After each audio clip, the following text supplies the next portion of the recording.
Hello everyone, Dark Shadow Films 101 here, bringing you yet another glorious fanfiction reading. In the words of Dr. Eggman from Sonic Generation, time for a change of pace.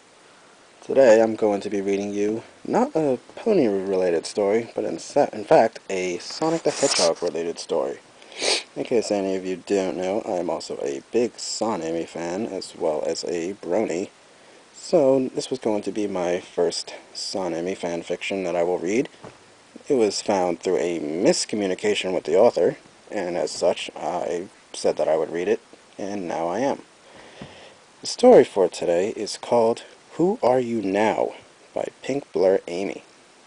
Here we go. Love is like a trust fall. If no one is there to catch you, or they ignore you, you'll only get hurt. Why do we even risk the chance of getting hurt? Why risk love? The answer is simple. If you have nothing to fall back on, nothing to love, then our lives are so boring and gray.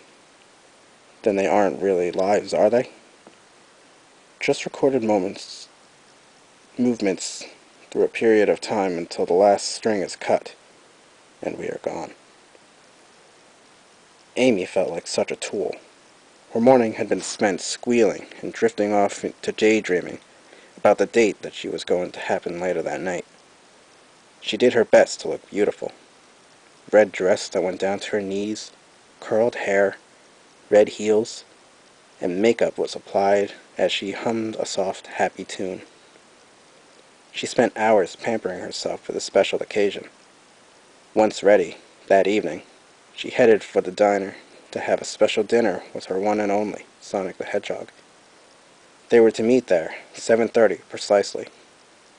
She waited and waited. No sign of the heroic hero, but she kept her eyes peeled for the one she was head over heels for. How could he do this again? He promised her. After the last time he stood her up. Next time, Amy, I promise, I swear on everything ever, I'll take you out, and I won't forget, and nothing will get in my way. Please, forgive me? And of course, she had forgiven him. Stupid, stupid, stupid. She couldn't take this anymore. Why was she so stupid? Is this his little game? Did he have fun, running away, then coming back to apologize? Of course he would always give her his trademark smile, and she would melt inside, then forgive him in a heartbeat. Now she was lying in her apartment, crying her eyes out over him. He stood her up once again.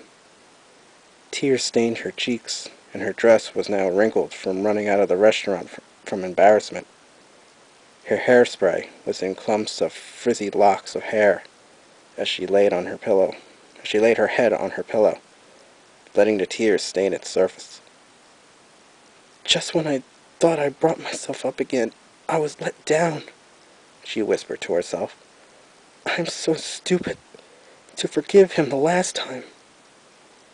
She hated what life did to her, sick of it to the bone. He stood her up, again. Then came the soft rapping on her door. Amy stopped what she was doing and ran to the door, pressing herself against it, her ears twitching, listening to who it was. She had a good idea as to who the late-night visitor was, but her heart didn't fill with the glee it ordinarily would. This time, the pain resurfaced, and thinking of him now only sickened her to the core. After a bit, the knocking came again, followed with a masculine voice from the other side. Amy, come on. Don't be mad at me like this. I know you're home. Open up. She was right. The one and only Sonic the Hedgehog was at her doorstep. She thought for a moment, her hand on the cold, shiny door handle. She spoke with a soft, raspy voice. What do you want? She hadn't opened the door up, but she could tell he was right up against the door, waiting to be let in. Should she tell him off, or let him in? Amy, please, let me in. I want to explain something. He paused, and you could hear him sighing on the other side. "Just 2 minutes. Give me 2 minutes to hear me out. Please." She let out a sigh. Why even bother trying to make it difficult by not letting him in the second he got there? She knew she'd cave in. She always picked her heart over her head, even though her head was screaming the logical. Screw him.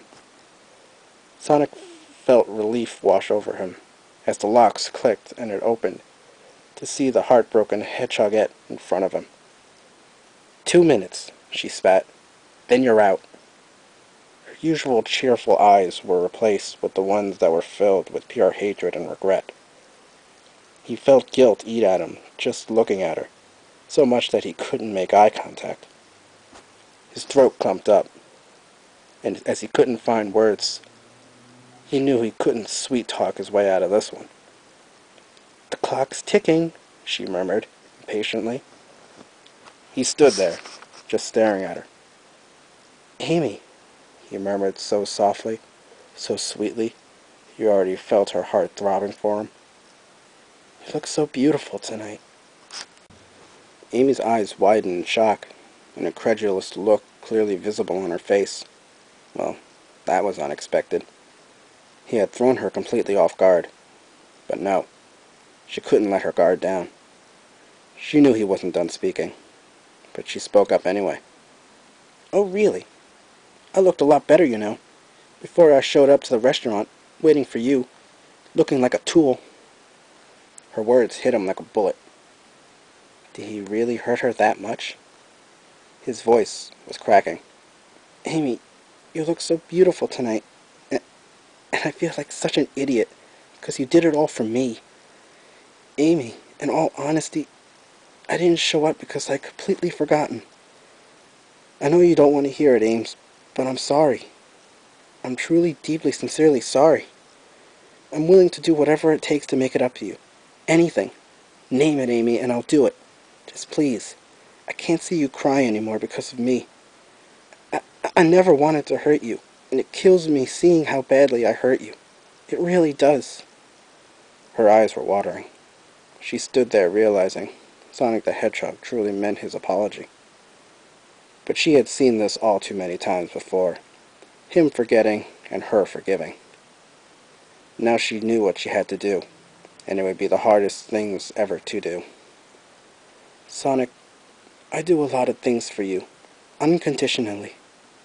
I expect nothing in return. Do you want to know why?" She swallowed hard. "I know you have heard me say this multiple times before, but I mean it. I love you. I mean every word when I say this. I love you so much that it scares me. But there comes a time where I can't forgive you anymore, because you will take me for granted." He turned completely pale as she uttered those last words, and his eyes widened in realization. Panic was now evident in his eyes, because he knew what was coming. He was dead in front of her so quickly, she hadn't even registered it until he placed his hands on her shoulders urgently. "Amy, I promise. It won't happen again. Please, just please, forgive me. I will do anything." You can't lose a close friend like this, especially when he was just becoming close to her. "Sonic." She shook off his shoulders and looked at his dead in the eyes. They were full of pain and regret. "Your 2 minutes are up." Hurt washed over his face. He wished that he could turn back time so that none of this would have happened. Amy could still have faith in him. He froze as he had a little flashbacks of when Amy would cling onto him and he would just run off. Just when he thought he was saving the world, he forgot about one person special to him. And tonight, he cut the last string that was holding her. She, the one and only, will never forgive him because of what happened tonight. He wished he could knock some sense into himself when he forgot about the date. He shouldn't have messed up this time, because he knew it was going to bite him back. That's the messed up part about karma. He hung his head as he headed out the door. Sonic was just outside of her front door, Amy on the other side. Before he left, he looked up at Amy, eyes filled with tears. "Amy, do you still love me?" Tears were streaming down her face, and her throat clenched. "Yes," she managed to whisper. "Do you forgive me?" she heard his hushed voice ask. Before closing the door, she spoke clearly this time. "No." The end. Well, I liked it. I'm not saying I don't like it. Just being, pro sonamy fan. Hearing a story like that is heartbreaking, to say the least. It was a really great story. I enjoyed it a lot. I'm not saying that. Said I really don't read stories like that. Take that for what you will, I guess. Anyway, I hope you enjoyed this reading, and I hope to be doing more soon. Not sure if I'll do any more Sonamy or Sonic the Hedgehog related stories in the future, but definitely look into doing some more. Change things up a little bit. So, until my next reading, Dark Shadow Films 101 here, signing off.